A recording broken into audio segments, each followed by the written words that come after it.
Mga kabrigada, maituturing na biyaya para sa mga mamamayan ang mga proyektong ipinatutupad ng gobyerno pero nakalulungkot na may mga proyektong pinunduhan, subalit hindi man lang nasilayan. Handa na ba kayong malaman ang katotohanan? Tungayan natin ang isang malalimang investigasyon sa mga kwento at testamento. Brigada Investigative Series. Brigada Investigative Series. Palalawigin ang balitaan upang masapulang mga detalye ng pangyayari. Brigada Investigative Series. Ganyan ang nangyari sa proyektong tulay ng DPWH sa Barangay San Jose at Barangay San Miguel sa bayan ng San Simon sa lalawigan ng Pampanga na pinunduhan ng mahigit 300 milyong piso. Maliit na bayan lang ang San Simon, subalit malaki ang naiaambag nito sa pangkalahatang paglago ng lalawigan ng Pampanga. Iniuugnay nito ang maraming mga bayan ng Pampanga at Bulacan.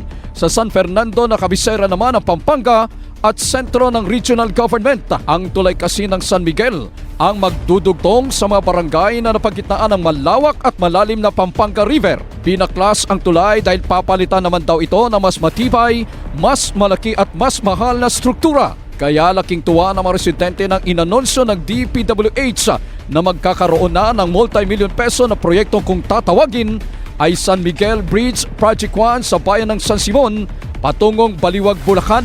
Pinunduhan ito ng 316 million pesos sa ilalim ng DPWH United Project Management Office Bridges and Management Cluster o UPMO-BMC noon pang 2022. Sa larawan na ito, mga kabrigada, abay masaya pang nagpakuha ng litrato sina Pampanga 4th District Representative Anayok Bondok, San Simon Mayor John Punsalan, Vice Mayor Dading Santos at mga opisyal ng UPMO-BMC.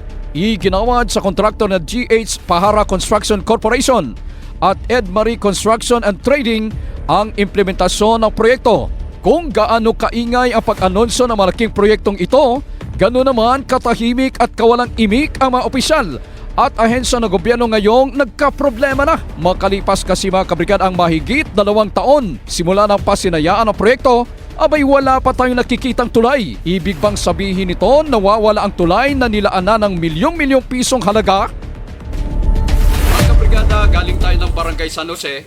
Sumakay tayo ng bangka. After 3 minutes, dito na tayo ngayon sa Barangay San Miguel. So tatanungin natin yung mga residente dito sa Barangay San Miguel, gaano ba kahalaga na maitayo kaagad yung tulay? Kasi nga, ito yung kumukonekta doon sa dalawang barangay, Barangay San Miguel at Barangay San Jose. Bridge na to.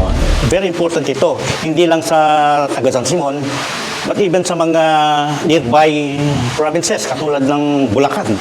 Kasi nandito yung dito dumadaan yung mga taga Bulacan na going to different offices ng regional offices ng mga gobyerno. Nandito rin yung regional hospital, yung JBL.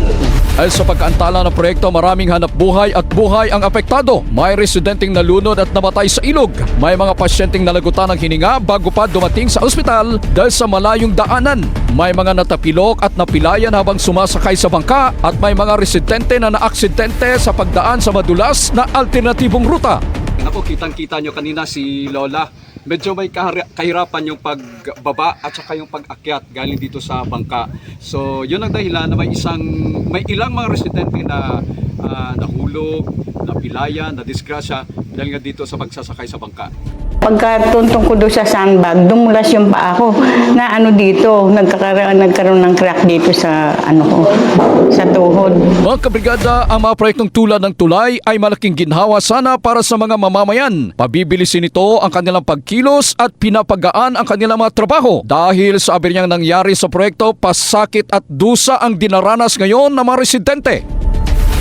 Nung nakabukas yung tulay, minsan 600, ganun, 700. Ngayon, nasa 300 na lang. Hindi talaga mangyayari yun kung may tulay lang. Siyempre, maglalakad po sila, sir. Kahit lasing naman yun, kahit gaano kalasing yun, maglalakad yun, uuwi yun. Naka-experience na po ako dyan nang nadulas ako. Yung isa ko pong kaibigan, medyo may edad na. Nangyari din sa kanya, nadulas po siya sa badeo na yun, doon sa may purok. Pero ano nga ba ang nangyari sa proyekto at hindi pa nasisimulan? Ano nga ba ang dahilan at ang dalawang mga sangay ng DPWH ay nagtuturuan kung sino ang dapat magbigay linaw sa hindi pa nasisimulang proyekto? Yan at iba pa mga tanong ang hanapan natin ng kasagutan sa pagpapatuloy ng Brigada Investigative Series. In the heart of changing lives, ako inyong Brigador. Ako si Brigada Abner Francisco para sa 105.1 Brigada News FM Manila, The Music and News Authority.